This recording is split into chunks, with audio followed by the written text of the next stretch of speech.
Hey everyone, I'm here to do a quick color comparison. I've got a couple of different sort of dark blonde, light brown colors in two different manufacturers, and I thought I would show you a little bit about how they're a little different. So I've got on my head Paula Becky in the color 1026 with a number 6 root, and I'm going to compare it to Estetica RH1226. So here are the two tags. So I have Mellow in 1226. So let's talk a little bit about color codes. And I wish that these were both 1226, but I think that I can make my point even though they're not exactly the same. You know, one of the hardest things about color is trying to understand what it's going to look like when you get it. And especially these kind of blended or highlighted colors, because how a manufacturer blends or puts together those multiple colors is really going to impact how that color looks. And unfortunately, it's very difficult unless you can find a lot of reviews on a color to really know what that's going to look like. Even when you do watch reviews, the piece you get may look different because the color placement may be slightly different. Let me talk about that a little bit. So, when you're dealing with synthetic hair fibers, first of all, how the color is on the fibers can vary, but it's also the manufacturing process. The more cap features that you have, the harder it's going to be to get consistency and standardization. Why is that? So let's talk about Becky here as an example. Becky has a lace front and a mono part.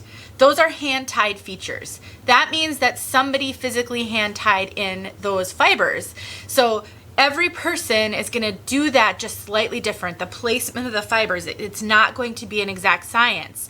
And even machine-made wigs don't always have the consistency. And again, it's because you're dealing with, I mean, how many hair fibers are in this wig? You know, thousands and thousands. And so the placement of those fibers, it's really difficult to get that to be exact every time, especially when you're talking about, let's look at Estetica, the 1226. This one is the RH1226, which means it's highlighted. So the placement of those highlights, I have so much light on this that it's looking a little shiny, but you know, it's to get this highlight placed exactly in the same place on every wig, or the exact same number of highlights is, I think it's an unrealistic expectation, quite honestly. And so when you get a wig, it may look slightly different from what you expect, and especially with color, it's that placement. So let me just talk a little bit about, you know, the 10s and the 12s. So I have a color chart that I have pulled off of a website. I can't remember what it is anymore, and it's in my blog. So if you're curious about color codes, please go to my blog, heywigsister.com, and I do have a listing of color codes on there.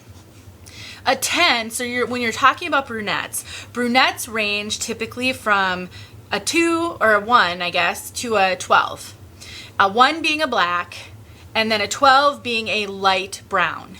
Once you get into the 14, now you're getting into some of the light blonde color, the dark blonde colors. So when I'm thinking about this wig right here, the 10, this is a light brown, but it's not the lightest brown. And then a 26 is going to be like a golden blonde. And so both of these have that 26 in them, but this one, the base color, is a 12, and this one, the base color, is a 10. And you can see this one is just, let me think of the best way to show you. This one is just slightly darker than this one. It's just got a slightly darker overall tone. And that's really, number one, it's the difference between the base color of a 10 or a 12. And then the 26, the placement of the 26 is also going to impact how the overall color looks. This one is the more highlighted placement of a 26, which is indicated by the H in the color code. This one is more of a blended placement of the 26, which gives it an overall smoother look without like the summer highlights. I would not consider this a streaky, stripy color at all. And I'll show you these outside so you've got more natural light on them as well instead of this kind of studio lighting. But I will say that even though it is highlighted, it's not like stripy. A little bit. I mean, it's definitely like you went and got highlights.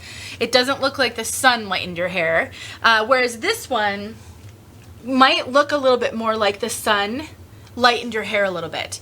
The other thing that's going to make a huge difference in this is the hair fibers and the like straight versus curly. In a super curly wig, it's going to, the placement of that color is just going to look different than it does in a straight wig. You are going to see those highlights a lot more prominently often than you will in a curly wig because of how the curls kind of go every which way.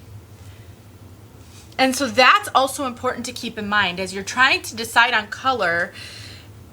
It's overwhelming for sure because there's so many factors to take into consideration. But I think your first goal is to understand those color codes and initially what do these color codes mean? What are they telling me? And then try to understand placement of how, you know, multiple colors might be. Sometimes it's easier to purchase just a straight 10 or a 4 as long as that means that they didn't blend multiple colors, because at least there could be more consistency in that. So I'll get outside for you guys. I think another huge difference is whether a color is rooted or not rooted. It is going to make a tremendous overall difference in how that color looks. So let me talk about, so this has got a number 6 root. This is not the rooted version. I have a review of Mellow. This is Mellow, and I will put her on my head. I have, maybe I'll do that right now, but let's just take a look. So you can see this is darker up here. And this rooting goes all throughout the wig. So all of the roots on the wig, all throughout, have that darker number 6, which is a medium dark brown. Very complementary to other colors in here, not extreme. Often you'll find a number 4 root in a wig, which would be a lot darker looking. I would say though that that's going to give this color a darker overall appearance because that rooting is just going to darken up the rest of the wig. Even if it's just a little bit of a rooting, it does give it a darker overall appearance. So if you're a brunette trying to go lighter, I think rooting is your best friend. So I have a review of Mellow in this color, but the rooted version. I prefer that rooted version over this color. I actually like this color, and I couldn't have worn this color a year ago, so I'm growing in my ability to wear lighter colors, but my preference is always with a rooted color because my bio hair is darker. I like that appearance of a bit of a contrast and a little bit of the darker. It also makes it so much easier for me to blend my bio hair, which is darker. And you can often, even though I don't have much hair and I do buzz it this short, you can sometimes see kind of my bio hair at the temples because I do have a low hairline right here. So having that rooting is super helpful for a brunette. So let me put on this Mellow for you. She's pretty much out of the box. I actually haven't worn this one yet.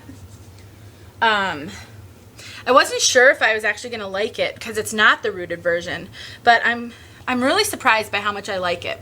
So let me get this other one on a wig head because it's so much easier to hold up on video when it's on a wig head versus in my hand. So again, you've got this more of a highlighted color and more of a blended color, and then it just looks darker. So between the 10 and the rooting, this one comes across with an overall darker appearance.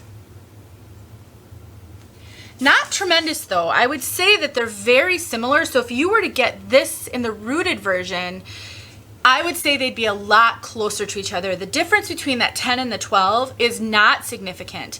So if you're someone who's comfortable with a wide range of colors, I wouldn't sweat the fact that you can't get a 12, 26 in Paula Young. One of the complaints about Paula Young is that they don't have a lot of color options. And so I think it can be helpful to understand how it might compare to some other colors you might have experience with. So for me personally, the 1026 here with the root and the rooted version of this 1226 are close enough in my opinion that I could do them both easily. I think that they could be interchangeable. So that's kind of my opinion on that. It's not so much these because this one doesn't have the rooting.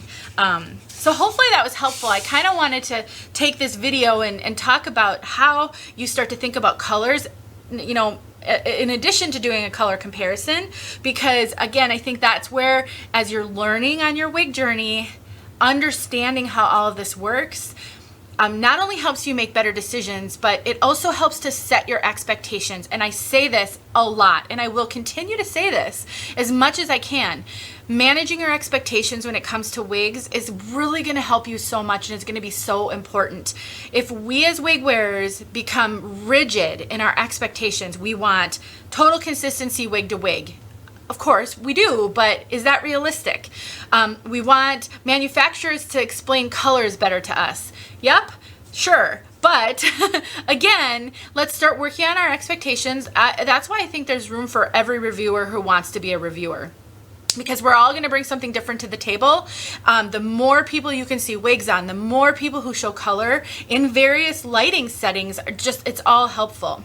The other thing that I want to encourage you to try to do is expand your repertoire of colors that you can wear in any way that you can, whether it's buying cheap wigs and just wearing them around the house to desensitize yourself to lighter colors, or colors with more red in them, or darker colors, whatever it is that you struggle to make the leap to.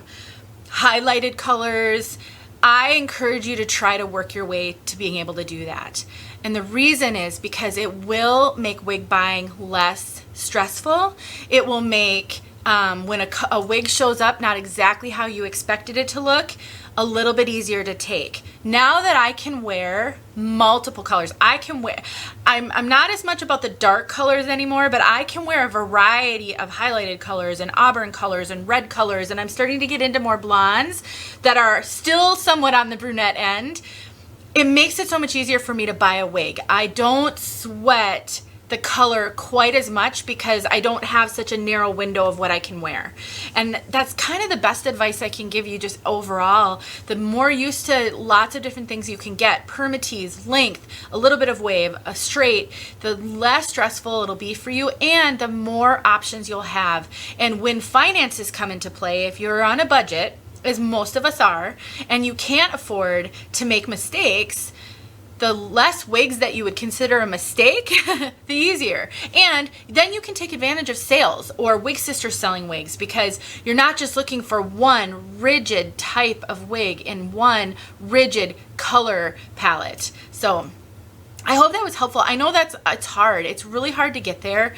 It's practice. It's desensitizing yourself. It's opening up your mind to it. It's experience. There's lots that go into it, and not everybody can get there. And so if you just are someone who just can't or won't expand into other areas with wigs, that's fine. I mean, this is your own journey.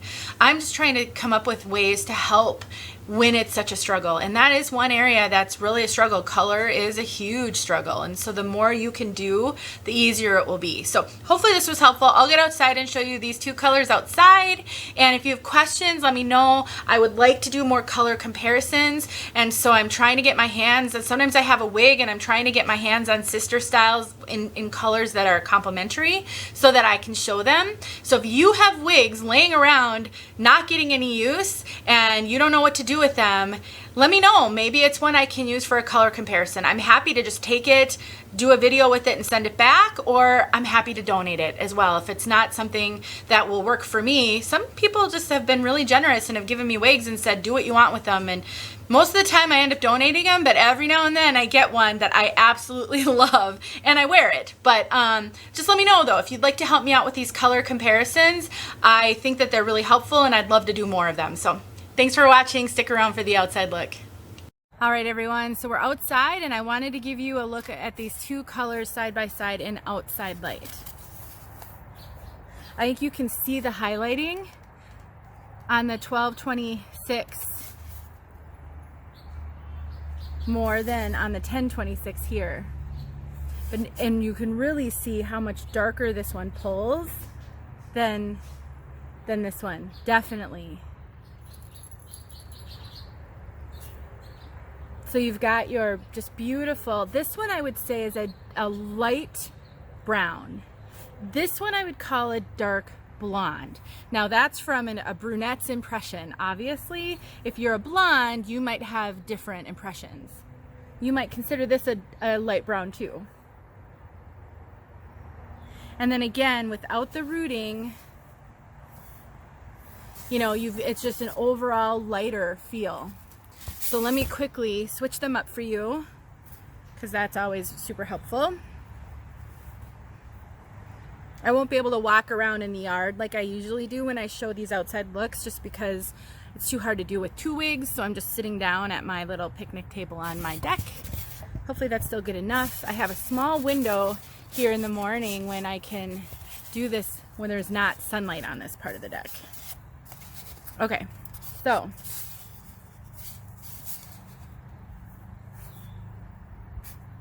see, it's overall just lighter on my face.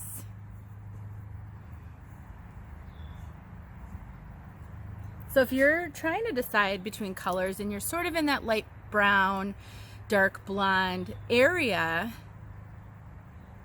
if you're a brunette, I would recommend trying to get rooted colors. That does help, especially in the beginning. I couldn't wear this color. I might have said this already, but I couldn't wear this color last year at all.